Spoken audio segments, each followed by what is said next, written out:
industry, which is the mainstay of Pakistan, his positions were called out and they were countered, including at the SCO meeting itself. So let me come to the specifics.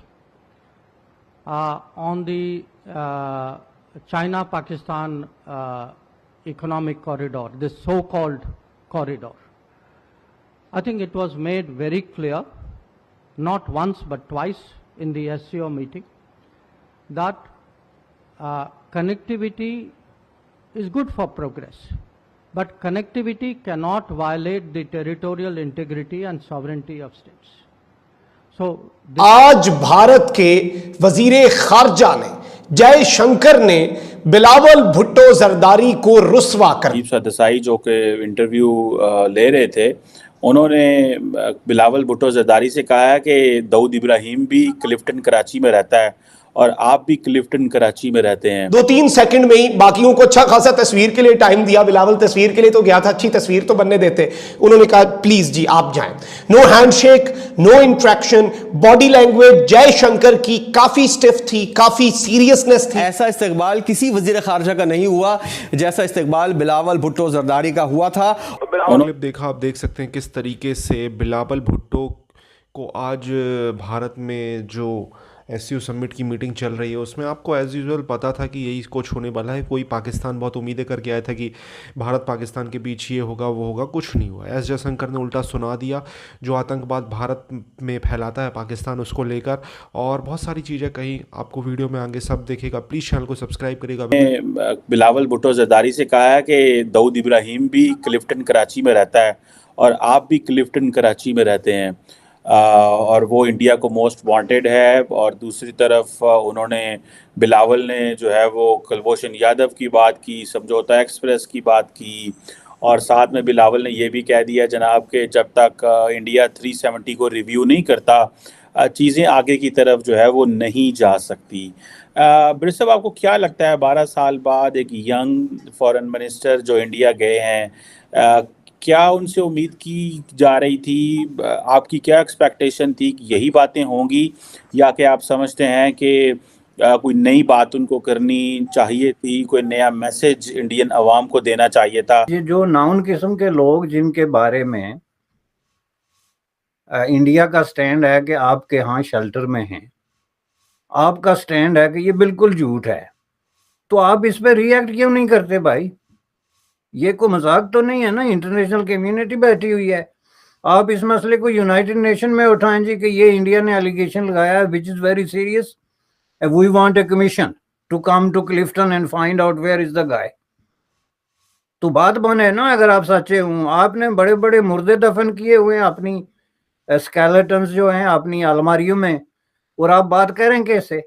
अभी ये जो दहशतगर्दी का ऐन इसी मौके पे वाकया हुआ, आप कहते हैं जी हमारा इससे कोई ताल्लुक नहीं, तो आपके मुख्तलिफ जगहों पे पाकिस्तानी ज़ेर इंतज़ाम कश्मीर में जो है वो वही रवायती जहादी कुफ्तें जलसे करती फिर रही हैं, जिसमें वो ऐलान कर रहे हैं कि हम लोगों को भर्ती कर रहे हैं और हम जत्थे लेके श्रीनगर जा रहे हैं।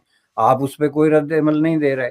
तो ये इतना बड़ा झूठ जो है बहुत अरसा चल गया, इसको आप मजीद नहीं घसीट सकते। इसका तरीका ये है कि आप इस पे जिस चीज़ पे आपको एतराज़ है उस पे आप खुल के सामने आएँ और कहें कि ये गलत है और इंडिया इसको प्रूव करे। जो चीज़ आप समझते हैं कि सही है उस पे आप इंसिस्ट करें कि ये सही है, वरना ये कौन सी गेम आप प्ले कर रहे हैं कि जी पाकिस्तान में गुज़श्ता 70 साल से आपने पूरी पॉलिसी इंडिया सेंट्रिक करके तो पाकिस्तान को एक बंद गली में धकेला हुआ है, ना आप आगे बढ़ रहे हैं ना आप पीछे हट रहे हैं। और सारी पार्टियां जो हैं अपनी सेंट्रल कमेटीज़ में और दूसरे फोरम्स पे इस बात पे मुतफिक हैं कि ये बहुत बड़ी रिग्रेसिव किस्म की पॉलिसी है जी जो इंडिया के बारे में हमारी पॉलिसी है और it has to be changed. लेकिन वहाँ से निकल के आप जब किसी भी बड़े फोरम पे जाते हैं तो आपका स्टांस वही बन जाता है जो घिसा पिटा और लूज़र किस्म की मेंटालिटी का बनाया हुआ एक स्टैंड है। तो इस हवाले से मैं समझता हूँ कि ये जो इंटरव्यू इन्होंने दिया है ये इस तरह से एक रिग्रेसिव किस्म का स्टेटमेंट है जिसका कोई पॉजिटिव पहलू नहीं निकल सकता। इसको उनको एंगेज करना चाहिए कि आपको कोई मसलन इस तरह का चैलेंज देता है कि आपके यहाँ ये दहशतगर्द है, कोई इस तरह की वाज़ेह बात करता है, तो आप ये उसको एक्सेप्ट करने वाली बात हो गई ना जी, कि आप जो है लेकिन वो बिलावल साहब से तो उन्होंने पूछा है एंगेज करने के हवाले से बैरिस्टर साहब, लेकिन बिलावल कह रहे हैं कि जिम्मेदारी इंडिया की है, क्योंकि हम तो इंडिया को बार बार कह रहे हैं बात करें। तो आप कह रहे हैं कि वो जो आपके ऊपर बातें की जा रही हैं हाफिज दाऊद की और बाकी उस पे कोई एक्शन करके दिखाएं। तो आपको नहीं लगता जो FATF में हाफिज सईद वगैरह को पनिशमेंट्स मिल गई हैं, दैट इज इनफ फॉर अगर इंटरनेशनल कम्युनिटी भी मान गई है इन चीज़ों को, तो इससे आगे चलना चाहिए? या कि आप समझते हैं कि अगर अब क्योंकि पाकिस्तान का एक ये भी इशू है कि वो कहते हैं कि इंडिया जो है वो कल को कहेगा इसको भी पकड़ो, इसको भी पकड़ो, इसको भी पकड़ो, इसको भी पकड़ो, ये वो तो लिस्ट निकाल के ले आएंगे, तो वो तो जिसे कहते हैं ना डिक्टेट करने की पोजीशन में आ जाएगा। तो आप क्या समझते हैं कि एक इंटरनेशनल पर्सपेक्टिव से जब चीज़ों को क्लैरिटी मिल गई है एक इंटरनेशनल फोरम की तरफ से, तो फिर भाई इंडिया जो है वो या तो सिंसियर होके मूव फॉरवर्ड करे ना। अगर वो इंडिया पिन पॉइंट करके कहता जी ठीक है मुझे ये भी दो, क्योंकि अब पाकिस्तान यही कहता है कि इंडिया की पोजीशन अमेरिका की तरह तो नहीं है कि वो डिक्टेट कर सके जी ये बंदे भी पकड़ने हैं या उनके साथ हम मिल के बंदे पकड़ें। कश्मीर में था वो कहते हैं जी चीज़ें हमने सफाया कर दी, अब चीज़ें ख़त्म हो गई, हम किसी को नहीं भेज रहे। तो आपको नहीं लगता कि that is a promising act? और ये जो बिलावल कह रहे हैं जिम्मेदारी उनकी है, अगर हम जो है वो अगर इंडिया की मानने लगे तो वो तो फिर कहेंगे जी आप अपने सिटीजन्स दें। तो जो इंडिया का पर्सपेक्टिव, आपको नहीं लगता ये बड़ा मुश्किल होगा पाकिस्तानी अथॉरिटीज़ के लिए अगर इस तरह सिटीजन्स मांगने लग पड़े?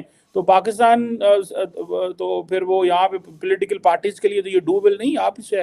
तो दोस्तों ये वीडियो यहाँ पर होता है ख़त्म। आपने देखा किस तरीके से बात हो रही थी एस जयशंकर ने, जो आज पाकिस्तान को एक लेक्चर दिया। पाकिस्तान के बहुत सारे जर्नलिस्ट आए थे, वो उनका सवाल सीधा कश्मीर से ही शुरू हुआ। कश्मीर में आर्टिकल 35 है, 370 क्यों हटाया, ये वो फलाना ठिकाना, यही सब बातें शुरू हुई।